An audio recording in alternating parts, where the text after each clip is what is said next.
नमस्कार। वीडियो की संख्या में देखते हैं महत्वपूर्ण करंट अफेयर्स जो आगामी सभी प्रतियोगी परीक्षाओं के दृष्टिकोण से अधिक महत्वपूर्ण होगा, जिसमें शामिल है यूपीपीएससी यानी उत्तर प्रदेश लोक सेवा आयोग द्वारा आयोजित होने वाली प्रमुख परीक्षाएं, जिसमें से यूपीपीएससी अपर एग्जाम 2024, यूपीपीएससी आरओ 2023 व अन्य प्रतियोगी परीक्षाओं के दृष्टिकोण से इसमें देखो तो एसपीएससी यानी state public service commission, UPSC संघ लोक सेवा आयोग, यूपीट्रिपलएससी और एसएससी के लिए भी अंक अति महत्वपूर्ण होगा। तो इसमें सबसे पहला देखते हैं मालदीव के बारे में। तो मालदीव के बारे में है कि अप्रैल 2024 में भारत द्वारा मालदीव के लिए आवश्यक वस्तुओं का अब तक का सबसे अधिक निर्यात कोटा स्वीकृत किया गया। यानी ध्यान देना है कि जो भारत द्वारा मालदीव यानी पूछा जा सकता है किस देश के लिए आवश्यक वस्तुओं का अब तक का सबसे अधिक निर्यात कोटा स्वीकृत किया गया, तो वह देश मालदीव, भारत का पड़ोसी देश मालदीव है। मालदीव के बारे में जान लेते हैं कि एशिया का सबसे छोटा देश जो है मालदीव है और एशिया का सबसे बड़ा देश देखें तो चाइना है, और जो मालदीव इसकी राजधानी माले है। आगे देखते हैं तो भारत और मालदीव के बीच दीर्घकालिक मित्रता द्विपक्षीय व्यापार और वाणिज्य को आगे बढ़ाने में मदद मिलेगी। इससे ज्ञातव्य कि भारत ने वर्ष 1981 में मालदीव के लिए निर्यात कोटा तंत्र विकसित किया था। यानी कब से यह प्रक्रिया जारी है? 1981 से जारी है, और इस साल देखें 2024 में, अप्रैल 2024 में अब तक का सबसे अधिक निर्यात कोटा जो निर्धारित किया, स्वीकृत किया है भारत ने, किसके लिए? मालदीव के लिए। अगला इसमें देखते हैं तो अगला महत्वपूर्ण करंट अफेयर्स जो यह है भारत और पेरू के बीच व्यापार संधि वार्ता का 7वां दौर 2024 में। ध्यान देना है कि भारत और पेरू, अभी भारत और मालदीव के बारे में देखा, अब भारत और पेरू के बारे में देखते हैं। पेरू एक दक्षिण अमेरिकी देश है जिसकी राजधानी लीमा है, तो इसके बारे में देखें। भारत और पेरू के बीच व्यापार संधि वार्ता का 7वां दौर कब शुरू किया गया? 2024 में, अप्रैल 2024 में नई दिल्ली यानी भारत की राजधानी नई दिल्ली में हुआ। उद्देश्य दोनों देशों के बीच व्यापार और निवेश बढ़ाने के लिए द्विपक्षीय सहयोग को मजबूत करना। भारत पेरू व्यापार समझौते के लिए वार्ताएं वर्ष 2017 से शुरू की। इस साल 2024 जो है 7वां दौर है। 2003 में दोनों इसमें देखें तो 2003 में यानी आज से यानी देखें तो लगभग 20-21 साल पूर्व देखें तो 2003 में दोनों देशों के बीच व्यापार 66 मिलियन यूएस डॉलर था, परंतु 2023 में देखें यानी 20 साल बाद देखें तो यह बढ़कर 3.68 बिलियन यूएस डॉलर हो गया है। जबकि पेरू यानी इसमें देखें तो क्या निर्यात यानी भारत क्या निर्यात करता है पेरू को, और पेरू क्या निर्यात करता है भारत को, इसमें देखें तो भारत से पेरू को होने वाले प्रमुख निर्यात में देखें तो मोटर वाहन, कारें, सूती धागा और फार्मास्यूटिकल शामिल है यानी दवाएं शामिल है। जबकि पेरू मुख्य रूप से भारत को सोना, तांबा, अयस्क कंसंट्रेट्स का निर्यात करता है। आगे महत्वपूर्ण शख्सियत या चर्चित व्यक्तित्व के बारे में देखते हैं, तो इसमें सबसे महत्वपूर्ण जो बनते हैं वो श्रीनिवास पल्लिया जी हैं। इसमें देखें तो अप्रैल 2024 में विप्रो लिमिटेड के नए सीईओ यानी चीफ एग्जीक्यूटिव ऑफिसर, मुख्य कार्यकारी अधिकारी नियुक्त किए गए। विप्रो लिमिटेड के कौन? श्रीनिवास पल्लिया। स्थान लिया यानी किससे स्थान की नियुक्ति की गई? थिएरे डेला पोर्टे के स्थान पर। कार्यकाल 5 वर्ष का होगा। तो विप्रो लिमिटेड के बारे में देख लेते हैं तो स्थापना जो इसकी की गई थी 1945 में, यह 45 नहीं 85 हो सकता है, यह 85 होगा या 95 होगा, ये गलत, इतनी पुरानी संस्था नहीं विप्रो लिमिटेड है। यह बहुराष्ट्रीय सूचना प्रौद्योगिकी आईटी कंपनी, यानी बहुराष्ट्रीय का मतलब कई राष्ट्रों में कार्य करती है। ये भारत में नहीं, भारत की है, लेकिन कई राष्ट्रों में, कई देशों में ये कंपनी कार्य करती है, आईटी कंपनी है। संस्थापक एमएच हाशम प्रेम जी, मुख्यालय इसकी बंगलुरु कर्नाटक में, कर्नाटक की राजधानी बंगलुरु में है। वर्तमान कार्यकारी अध्यक्ष इसके ऋषभ प्रेम जी हैं।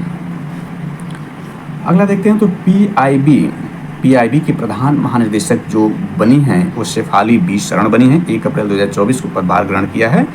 ये जो हैं शेफाली बी शरण जो है भारतीय सूचना के 1990 बैच के अधिकारी हैं और पीआईबी की प्रधान महानिदेशक बनी हैं।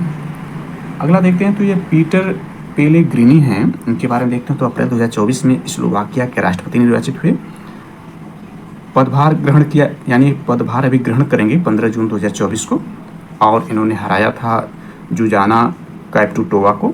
इससे पूर्व मार्च 2018 से मार्च 2020 तक इस देश यानी स्लोवाकिया के प्रधानमंत्री रहे थे। स्लोवाकिया के बारे में देख लेते हैं तो एक यूरोपीय देश है, राजधानी इसका ब्रातिस्लावा है, मुद्रा इसकी यूरो है। वर्तमान इसके प्राइम मिनिस्टर रॉबर्ट फिको हैं। तो यह महत्वपूर्ण व्यक्तित्व के बारे में पीटर पेलेग्रिनी हैं और यह स्लोवाकिया के राष्ट्रपति निर्वाचित हुए हैं। अगला महत्वपूर्ण करंट अफेयर्स को इसमें कवर करते हैं तो यह बनता है दूसरा सैन्य जासूसी उपग्रह का प्रक्षेपण कौन किया? यह दक्षिण कोरिया द्वारा किया गया। कब? 7 अप्रैल 2024 को यूएसए के फ्लोरिडा में, यूएसए के यानी यूनाइटेड स्टेट ऑफ अमेरिका के फ्लोरिडा में कैनेडी स्पेस सेंटर से किस देश द्वारा प्रक्षेपित किया? दक्षिण कोरिया द्वारा। कौन प्रक्षेपित किया? इस उपग्रह को स्पेस एक्स फाल्कन 9 रॉकेट से प्रक्षेपित किया गया। प्रक्षेपण के लगभग 45 मिनट बाद इस उपग्रह को कक्षा में स्थापित कर दिया गया।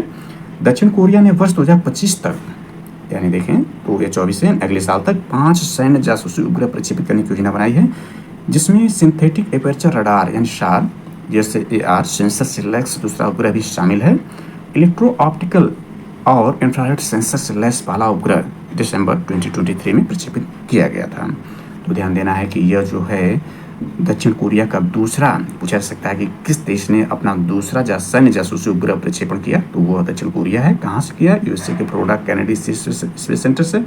कौन किया? तो इस उपग्रह को स्पेस एक्स के फाल्कन 9 रॉकेट द्वारा प्रक्षेपित किया गया। ये 5 सैन्य जासूसी उपग्रहों में दूसरा 3 अभी शेष हैं, 2025 तक इसको भेजना है। अगला महत्वपूर्ण करंट अफेयर्स इसमें कवर करते हैं तो यह बनता है दिवस के रूप में विश्व स्वास्थ्य दिवस 2024 यानी वर्ल्ड हेल्थ ऑर्गेनाइजेशन जो डे है 2024 के लिए, यानी जो विश्व स्वास्थ्य दिवस मनाया जाता है वो 7 अप्रैल को मनाया जाता है। तो 2024 में 7 अप्रैल 2024 को मनाया गया। इसकी मुख्य विषय या थीम देखें तो मेरा स्वास्थ्य मेरा अधिकार, माई हेल्थ माई राइट है, वेरी वेरी इंपॉर्टेंट है।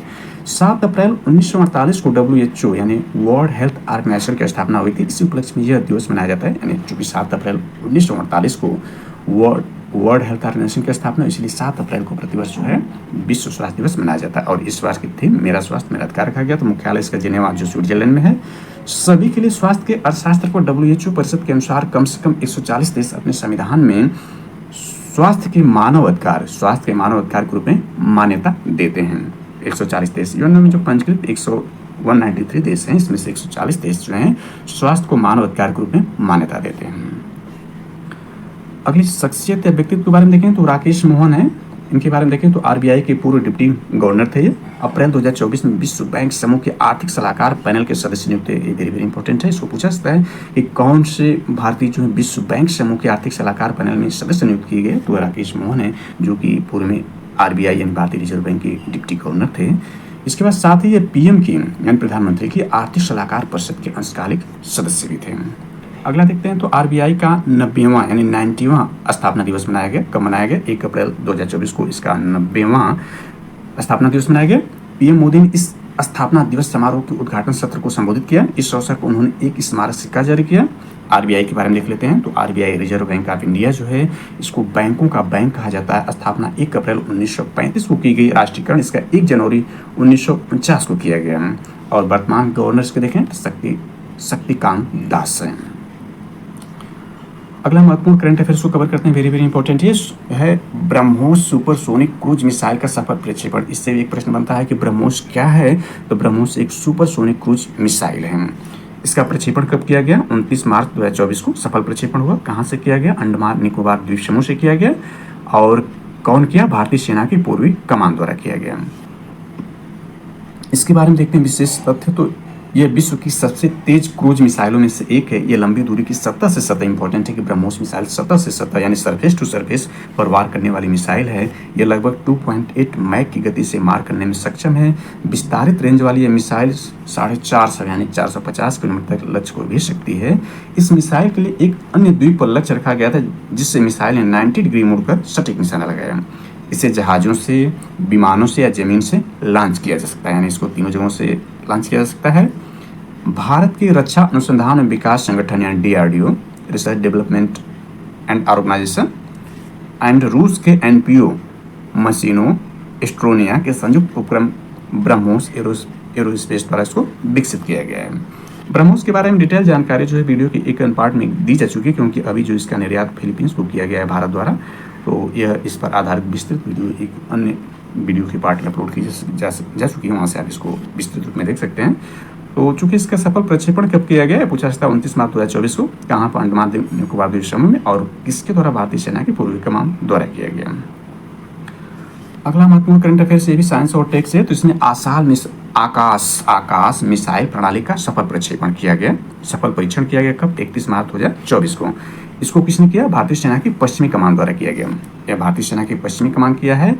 और हमने ब्रह्मोस के देखा, भारतीय सेना की पूर्वी कमान जो है ब्रह्मोस से किया था। इसको देखते हैं, तो यह है DRDO द्वारा स्वदेशी रूप से डिजाइन और विकसित यह मिसाइल है। मध्यम दूरी की सतह, ध्यान देना है कि यह मध्यम दूरी की सतह से हवा, सरफेस टू एयर, ब्रह्मोस क्या थे? वो सरफेस टू सरफेस थे। और सरफेस टू एयर मार करने वाली मिसाइल प्रणाली है। इसे integrated guided missile development programme यानी IGMDP, integrated guided missile development programme के तहत विकसित किया गया है। और इसी यानी IGMDP के तहत जो अन्य मिसाइलें विकसित की गई उसमें नाग मिसाइल, अग्नि मिसाइल, त्रिशूल मिसाइल और पृथ्वी बैलिस्टिक मिसाइल का विकास भी शामिल है। यह पूर्णतः स्वायत्त मोड में कार्य करते हुए कई लक्ष्यों को साध सकती है। यानी इसकी विशेषता यह है, यह पूर्णतः स्वायत्त मोड में कार्य करते हुए कई हवाई हमलों को साध सकती है। कौन सा? आकाश मिसाइल। तो इस तरह से यह महत्वपूर्ण करंट अफेयर्स रहा। नेक्स्ट करंट अफेयर्स का जो पार्ट होगा वीडियो के नेक्स्ट पार्ट में होगा। तो थैंक्स फॉर वॉचिंग दिस।